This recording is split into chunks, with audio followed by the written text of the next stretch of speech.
the state of Indiana. It's a sad day for women's rights. It's a sad day for human rights. It's a sad day. I was unplanned. My birth parents weren't married. They weren't financially stable enough for me. We were homeless and they were drug addicts. All reasons you deem appropriate to call for my death. As a survivor of sexual assault, if I ever got pregnant because of it, my life would be destroyed. We have to keep bringing attention to this disastrous legislation that's going to kill women. It's going to impair children. It's going to destroy our economy. I don't think anyone likes the idea of an abortion or the termination of life. I think what we want to see is a quality of life for all Hoosiers and all babies born here.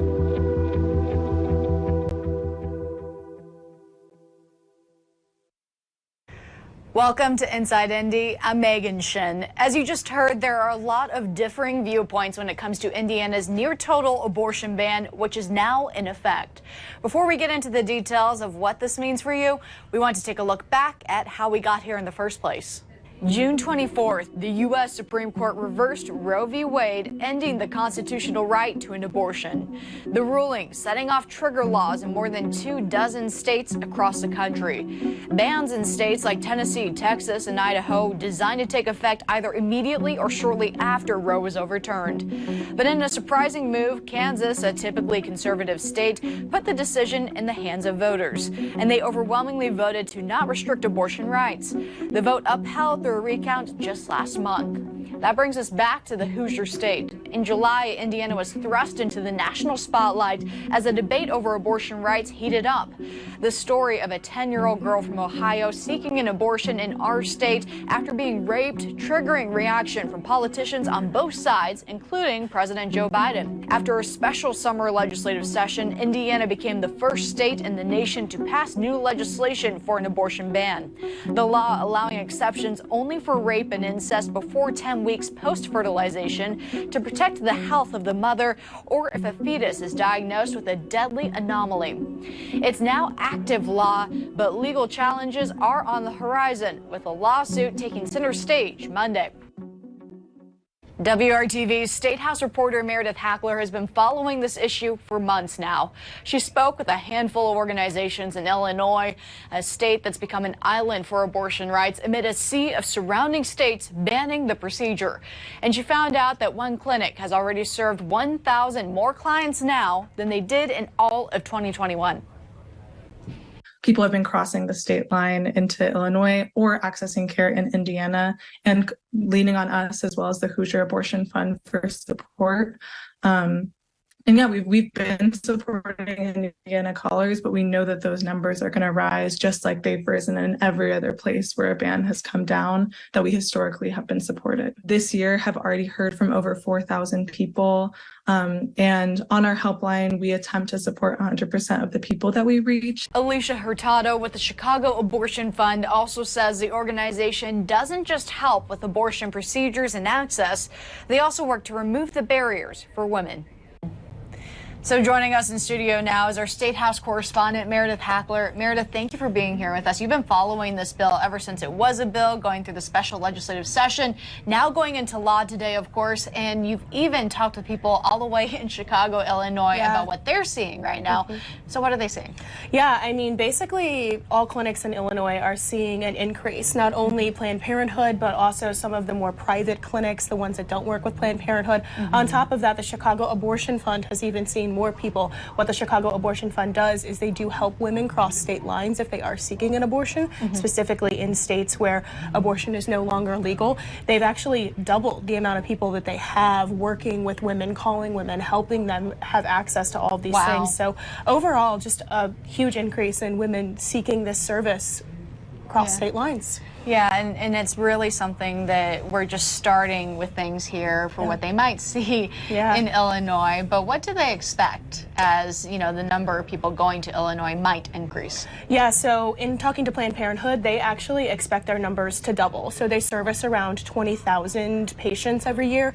They expect that to double, like I said, from 20,000 more to 30,000 more people, because so many states in the Midwest don't have access to abortion anymore. A lot of these abortion bans have went into effect. So they have already started expanding clinics. They just sent out some information today saying that they have expanded their services in Champaign, Illinois, which is actually one of the closest clinics to people here in Indiana. This is not something that they, you know, just provide one service, right? Yeah. We're talking about overall health care too. So what other services does Planned Parenthood provide in the other clinics that you spoke to? Yeah, so Planned Parenthood provides a variety of services, right? They don't only just give abortions. They also give women, you know, the gynecological care that they need. They do cancer screenings. On top of that, these abortion funds don't only just fund abortions, right? They're also giving women wraparound services. They have hotlines that if a woman is in crisis or she has an unwanted pregnancy, they can simply just call this line regardless of what she wants to do. If she wants to keep the child, if she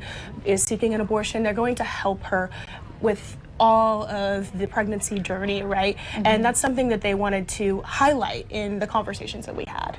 What was your takeaway then from talking with them and doing your research and your reporting on this story? Yeah, the biggest takeaway is just that there is going to be an influx of women heading to Illinois. They actually used the word as a safe haven.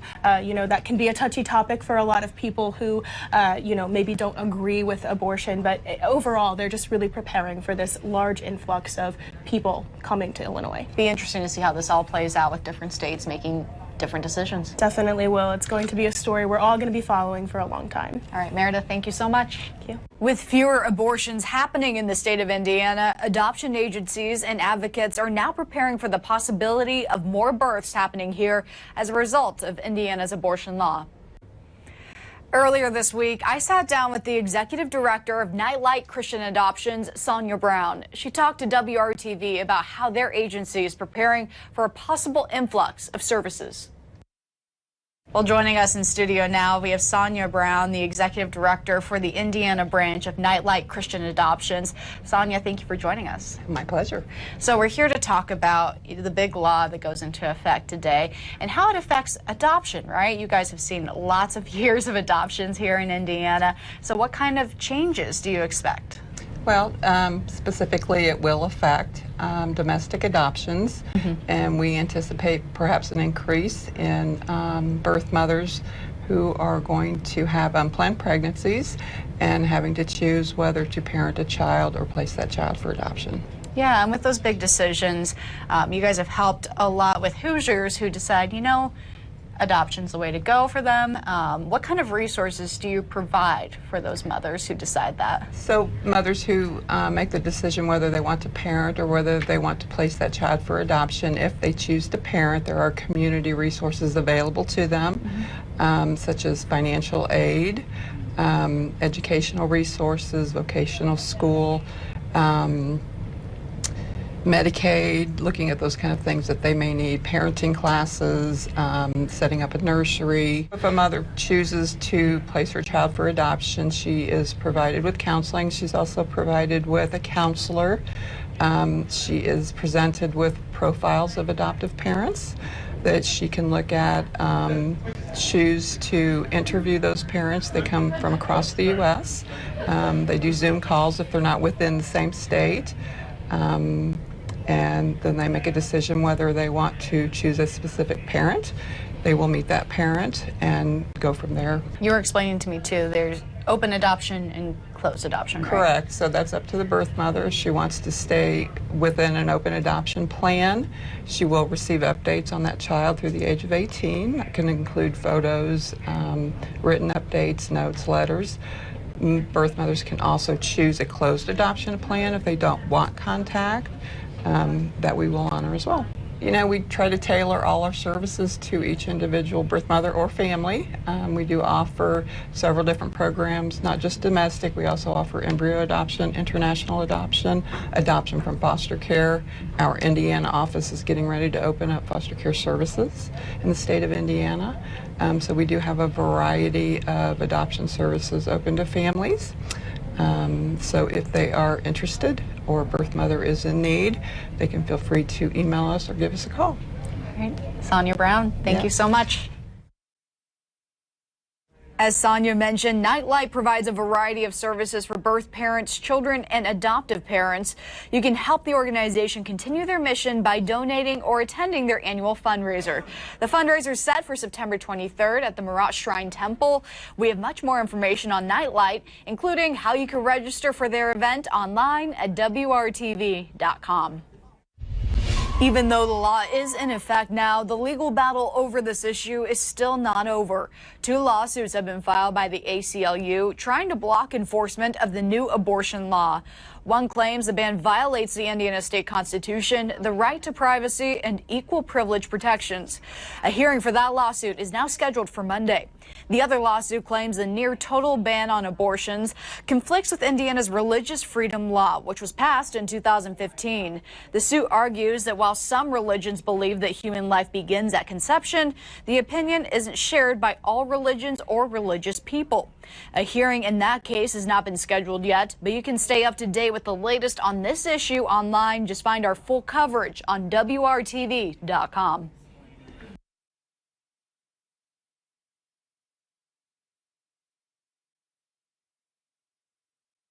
I'm meteorologist Todd Clausen. We're off to a decent start here across central Indiana on this Friday morning. Once again, there's a little bit of patchy fog in spots across central Indiana, especially from Terre Haute down towards the Bloomington area. As you get to the north, where we've had more widespread fog the past couple mornings, it's a lot more spotty in nature here currently. And so that's something we'll keep an eye on. These visibilities likely going to fluctuate once again throughout the course of the morning until sunrise, which is just a little bit before 7:30. Here's a view from downtown off out to the west, and there's a little more haze out there this morning, but we're completely dry. There's no threat of any rain in the forecast for the day today. 65 degrees. That is the current temperature with the wind out of the south at 5 miles per hour. And once you get outside the city, temperatures are a little bit cooler, but also a little bit warmer than they have been the past couple mornings. 56 in Greencastle, 59 in Anderson. Richmond, you're sitting at 55 degrees and 58 as you make your way down into Monroe County. Today, there's a little more in the way of cloud cover around compared to yesterday when it was mostly sunny. Although yesterday we had a little bit of haze out there from smoke in the upper levels of the atmosphere for some wildfires off to the west. But the clouds and the storms, they'll stay off to our west here throughout the day today. You don't have to worry about those. And really, there's no rain in this forecast until we get towards the end of the weekend and into next week. So this morning, we're in the 60s. We should be into the 70s here by 11 a.m. And then as we work our way throughout the afternoon hours today, low to mid 80s, putting us again above normal. Overnight tonight, temperatures go back down into the 60s, a little bit warmer under a mainly clear sky. So your Saturday starts off in the low to mid 60s. It ends in the mid 80s with a nice mixture of sun and clouds. It's a great start to the weekend. And if you're heading down to Bloomington for the game, a noon kickoff for a change after 2 night games, plenty of sunshine, temperatures warming into the mid 80s as the Hoosiers take on Western Kentucky. Temperatures are in the mid 80s through the weekend and will touch 90 degrees middle of next week.